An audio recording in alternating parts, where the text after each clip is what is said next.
Shalom.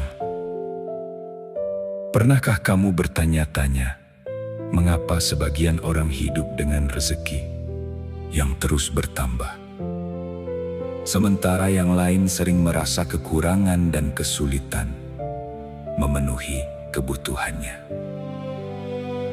Jawabannya telah tercatat jelas dalam firman Tuhan sebagai pedoman hidup yang nyata dan dapat kita jalani setiap hari. Tertulis di Amsal 28 ayat 19 berkata, "Orang yang rajin bekerja akan berlimpah rezekinya, tetapi orang yang suka tidur akan menderita kelaparan."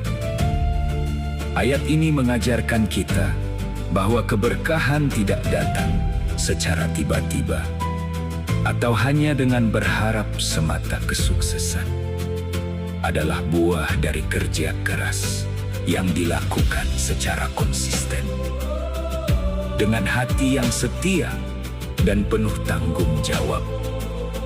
Setiap tetes keringat yang kamu curahkan tidak akan sia-sia. Tuhan melihat setiap langkah usahamu, dan Dia tidak akan membiarkan kamu berjalan sendirian. Jangan mudah menyerah meski jalan terasa berat. Ketekunan dan semangat kerja yang baik akan membuka pintu rezeki dan keberkahan yang melimpah untuk hidupmu. Ayo bagikan pesan firman ini ke semua orang-orang, biar mereka yang malas supaya sadar akan dirinya. Amin.